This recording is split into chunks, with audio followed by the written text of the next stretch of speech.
এ নিয়ে বিস্তারিত জানাতে ঢাকা বিশ্ববিদ্যালয়ের জাতীয় কবির সমাধির সামনে থেকে আমাদের সঙ্গে যোগ দিচ্ছেন তানজিন আক্তার এবং ময়মনসিংহ থেকে আমাদের সঙ্গে যোগ দিচ্ছেন ইলিয়াস আহমেদ। আমরা শুরুতেই যেতে চাই তানজিন আক্তারের কাছে। তানজিন, আপনি তো সকাল থেকে ঢাকা বিশ্ববিদ্যালয় এলাকায় আছেন, কবির সমাধিতে কারা কারা শ্রদ্ধা জানাতে এসেছেন এবং তারা শ্রদ্ধা জানাতে এসে কি বলছেন? নগদ নিয়ে এলো হার না মানা হার অফার। সর্বনিম্ন 10,000 টাকা রেমিটেন্স নগদে পাঠালে থাকছে স্বর্ণের হার জেতার সুযোগ। আতিফা, আজ জাতীয় কবি কাজী নজরুল ইসলামের 50তম মৃত্যুবার্ষিকী। আর তার এই মৃত্যুবার্ষিকী ঘিরে তার সমাধিস্থলে সকাল থেকে কিন্তু যেই সাহিত্যমনা যে মানুষ, তাছাড়া যেই বরেণ্য রাজনীতিবিদরা রয়েছেন, তারা অনেকেই এসেছেন এবং তার সমাধিস্থলে শ্রদ্ধা জানিয়ে গিয়েছেন। এখনও যদি পেছনে দেখাই যে তার সমাধিস্থলে কিন্তু এখনও অনেকগুলো ফুলের তোড়া আমরা দেখতে পাচ্ছি। বিভিন্ন মানুষ সেখানে এসেছেন সকাল থেকে। বিভিন্ন ধরনের অনুষ্ঠানও কিন্তু দেশব্যাপী হচ্ছে। সারা দেশ জুড়েই আজকের এই দিনটিকে জাতীয় কবিকে মনে করা হচ্ছে, স্মরণ করা হচ্ছে। তিনি যে শুধুমাত্র বিদ্রোহী কবি ছিলেন, দ্রোহের কবি ছিলেন এমন নয়। তার লেখা অনেক গান ছিল, তার লেখা অনেক যেই কবিতা সেগুলো রয়েছে। তিনি কিন্তু প্রেমেরও কবি। আর এই দিনটিকে ঘিরেই নানা আয়োজনের মাধ্যমে তাকে আজ স্মরণ করা হচ্ছে। আমাদের পাশেই একটি আলোচনা সভা ও সঙ্গীতানুষ্ঠানও কিন্তু সকালে আমরা যখন এসেছিলাম ঠিক তখন থেকে আমরা এখানে দেখছি কবি যে গানগুলো লিখে গিয়েছেন আজও সেগুলো মানুষ মনে করে। এবং আরেকটি বিষয় যদি বলি যে বিদ্রোহী কবি হওয়ার পাশাপাশি তার কিন্তু আরেকটি নামও রয়েছে, দুখু মিয়া। ছোটোবেলায় যেই একটি দীনতার মধ্যে দিয়ে তাকে যেতে হয়েছিল, যে দারিদ্রতার ছোঁয়া তিনি জীবনে দেখেছিলেন, তারপরেও যে সকল ধরনের যে একাডেমিক যে পড়ালেখা সেটির বাইরে গিয়ে তার গণ্ডি পের হয়ে সে কিন্তু পরবর্তীতে আমাদের জাতীয় কবি হয়েছিলেন এবং সেটি আজও কিন্তু মানুষজনকে ভাবায়। প্রায় প্রত্যেকটি আন্দোলন কিংবা গণ অভ্যুত্থানের সময় মানুষ এখনও তার যেই লিখে যাওয়া কবিতাগুলোকে স্মরণ করে এবং বিভিন্ন মিছিলে আমরা দেখি যেই তরুণরা বিভিন্ন ধরনের আন্দোলন হোক বা যেই ধরনের আন্দোলন হোক, তারা কিন্তু এই কবিতাগুলো দিয়ে আজও কবিকে তাদের মধ্যে বাঁচিয়ে রেখেছেন।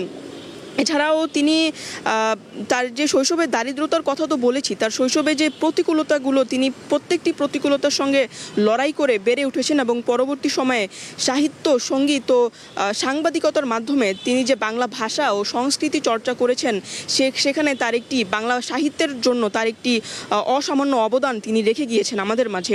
তার যেই সৃষ্টিশীল জীবন ছিল সেটি কিন্তু ছিল মাত্র 23 বছরের, কিন্তু এই 23 বছরের একটি স্বল্প সময়েও তার অজস্র গান, কবিতা, উপন্যাস, প্রবন্ধ ও বাংলা নাটক তিনি যে নতুন একটি মাত্রা যোগ করে গিয়েছিলেন। আমরা এখানে বেশ কিছু নজরুল প্রেমীদের সঙ্গে কথা বলেছিলাম, সাহিত্য মনাদের সঙ্গে কথা বলেছিলাম। তারা বলেছেন যে যেই পরিমাণ মনে করার কথা ছিল নজরুলকে, ঠিক ততটা করা হচ্ছে না। তারা বলছেন যে নজরুল চর্চা রয়েছে, নজরুলের সাহিত্য চর্চা রয়েছে, সেগুলো আরও বাড়াতে হবে। তার যেই শিশুতোষ যেই লেখাগুলো রয়েছে, তার যে নাটকগুলো রয়েছে, সেগুলোকে আরও মঞ্চায়নের মাধ্যমে তাদেরকে কিন্তু মনে করতে হবে।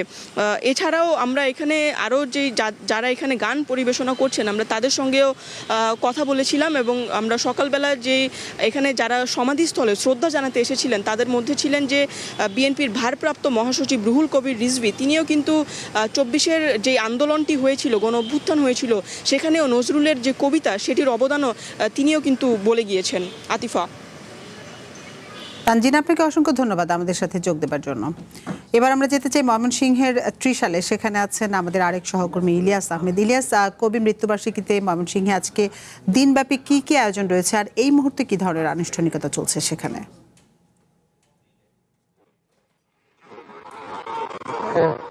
জাতীয় কবি কাজী নজরুল ইসলামের মৃত্যুবার্ষিকী উপলক্ষে ময়মনসিংহে নানা আয়োজন চলছে। অর্থাৎ আপনি একটি বিষয়ে অবগত আছেন যে জাতীয় কবি কাজী নজরুল ইসলামের বাল্য স্মৃতি ময়মনসিংহের ত্রিশালেই কিন্তু প্রতিষ্ঠিত হয়েছে জাতীয় কবির নামে জাতীয় কবি কাজী নজরুল ইসলাম বিশ্ববিদ্যালয়। সেই বিশ্ববিদ্যালয়ের আয়োজনেই কিন্তু আজকে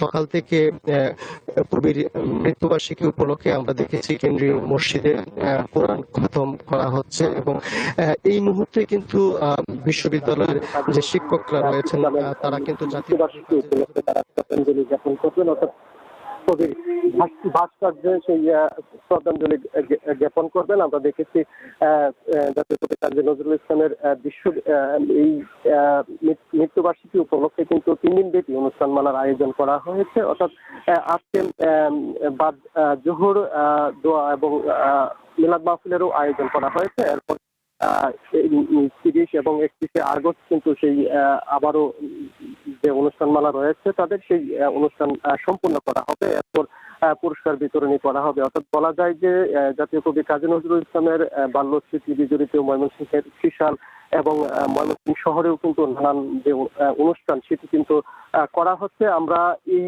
জাতীয় কবি কাজী নজরুল ইসলামের মৃত্যুবার্ষিকী উপলক্ষে উদযাপন কমিটির সভাপতি রয়েছেন, একটু যুক্ত হতে চাই, জানতে চাই অধ্যাপক ডক্টর হাবিবুল মাওলা, জানতে চাই আপনারা কি কি আয়োজন করেছেন মৃত্যুবার্ষিকী উপলক্ষে? ধন্যবাদ। আজকে সকাল থেকেই আমাদের বিভিন্ন রকম কার্যক্রম রয়েছে। তার মধ্যে শুরুতেই রয়েছে কোরআন খতম, এটা কেন্দ্রীয় মসজিদে হচ্ছে, এবং পাশাপাশি এখন আমরা নজরুল ভাস্কর্যে শ্রদ্ধাঞ্জলি নিবেদন করব, এবং এরপরেই বাদ জোহর আমাদের দোয়া মাহফিল এবং মিলাদ এটা রয়েছে। এবং এরপরে আপনারা জানেন বিশ্ববিদ্যালয় এই মুহূর্তে বন্ধ, 4 দিনের একটা ছুটিতে পড়ে গেছে, যে কারণে এরপরে 30 তারিখে আমরা কবিতা আবৃত্তি হামদ নাথ প্রতিযোগিতার আয়োজন করেছি। সেটা চলবে বাংলা ভাষা ও সাহিত্য বিভাগে।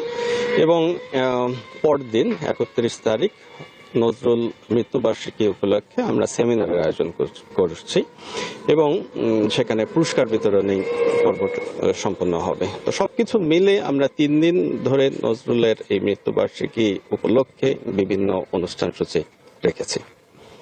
তিনি বলছিলেন যে 3 দিন ব্যাপী নানা অনুষ্ঠানমালার আয়োজন করা হয়েছে, সেটি কিন্তু চলমান থাকবে। এছাড়াও বিভাগীয় নগরীতে আমরা দেখেছি বিভিন্ন সামাজিক সাংস্কৃতিক সংগঠনের উদ্যোগে কিন্তু কবির মৃত্যুবার্ষিকী উপলক্ষে নানা অনুষ্ঠানমালার আয়োজন করা হয়েছে। অর্থাৎ এই দিনটিকে ঘিরে আমরা দেখেছি প্রতি বছরেই কিন্তু বিভিন্ন অনুষ্ঠানের মধ্য দিয়ে জাতীয় কবি কাজী নজরুল ইসলামকে স্মরণ করা হয়, এবং তার যে সৃষ্টিকর্ম রয়েছে সেটিকে কিন্তু এই অনুষ্ঠানের মাধ্যমে তুলে ধরা হয়। তারপর নতুন প্রজন্ম যারা আছে তাদের মাধ্যমে বিভিন্ন প্রতিযোগিতার আয়োজন করা হয়, এবং জাতীয় কবি কাজী নজরুল ইসলামকে যেন তারা স্মরণ করে সেই লক্ষ্যে কিন্তু বিভিন্ন অনুষ্ঠানমালা সেটি কিন্তু অব্যাহত থাকে। এই ছিল আমার কাছে ময়মনসিংহের জাতীয় কবি কাজী নজরুল ইসলামের যে মৃত্যু বার্ষিকী রয়েছে তা নিয়ে সর্বশেষ তথ্য।